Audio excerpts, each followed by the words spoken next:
Yo guys, what is going on and welcome back to the channel. In today's GTA Online video, we're going to be checking out the new vehicle that Rockstar have just added into the game. But before we start things off, let's try and hit 5 likes on this video. And without any further ado, let's jump straight into it. So to actually find this new vehicle, you guys are going to need to go onto the internet tab on your phone. And once you guys get here, you want to head over to the Legendary Motorsport website. And as you guys can see, the new Pfister Comet S2 is now available. Now keep in mind guys, I actually have the trade price for this vehicle already. And if you guys want the trade price as well, I would highly recommend that you check out my video on how to AFK and get the reputation. I'm already around rep level 90, so it's not even that bad. But anyway guys, we're just going to go ahead and buy this vehicle now. Now I think the stock vehicle looks really smart, so I'm probably going to try and keep it like this if I can. I'm also pretty sure guys that this vehicle is actually based off a Porsche in real life, but I'm not 100% sure on that. You guys can let me know in the comments down below. I'm now going to be showing you guys some customization options for this vehicle, just so that you guys have a rough idea of what you're actually going to get with this vehicle if you do want to buy it. As always with these customizations, I'm going to be skipping over the mainstream things such as the armor upgrades and the brake upgrades. So we're going to be kicking things off with the bumpers.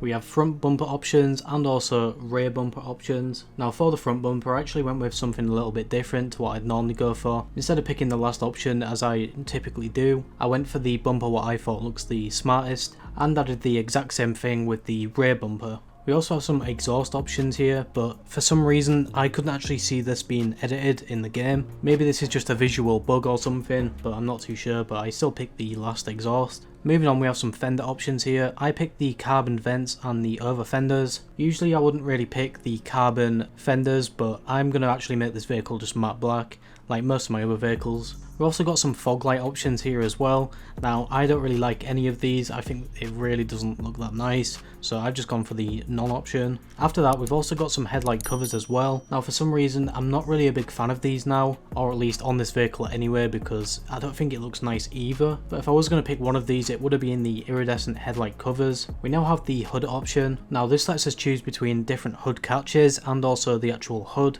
So to start with the hood catches, I actually just picked the last one. I don't mind the hood catches, I think they look quite nice on the vehicle. And then moving on to the hood, now I just went for the carbon hood, obviously because I'm going to make this vehicle matte black, so it doesn't really matter that much. We also have some different interior options. Now these are very similar, if not exactly the same, as all the other DLC vehicles. So as always with these options, I just picked the last one. It's usually the most expensive, or it just looks the best anyway. Moving on, we have some light options here. As you can see in the headlight category, we can actually access every single Arena War headlight. Now personally, I really like this feature and I'm so happy that they've actually done this. The option I usually get is normally the blacklight lights. I just think these look the cleanest. Moving on to the livery or livery, we have a bunch of different options we can choose here as well. I just like to go for the one what looks the most minimalistic. Unless it's a really good livery or livery, then I really don't mind. Now moving down to some roof options, we have some roof accessories and also just the normal roof. And as you guys can see, for the roof accessories, these are actually awful. I would never pick these on my car. I think it just looks horrible and janky. But if you guys do pick up this car and you do like the look of this, then go ahead.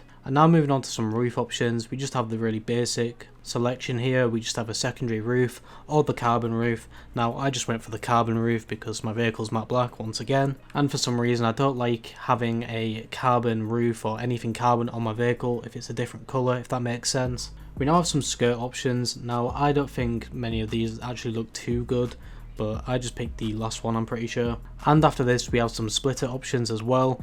Now the splitters actually look really nice in this vehicle, so you can really mix and match with it. I was really tempted to go with the GT splitter because I think that looks really clean as well, but I ended up going for the last option as always. Now for some spoilers, we actually have some really interesting options here. As you can see, the last spoiler is absolutely massive, it just sticks right out of your vehicle. I don't think I've seen many spoilers like this in the game, so it is quite unique in that sense. That's really the only reason I actually chose to use this spoiler, but it's definitely something I'm going to probably change on this vehicle when I get the chance. We also have some sunstrip options just like the other vehicles in this DLC update.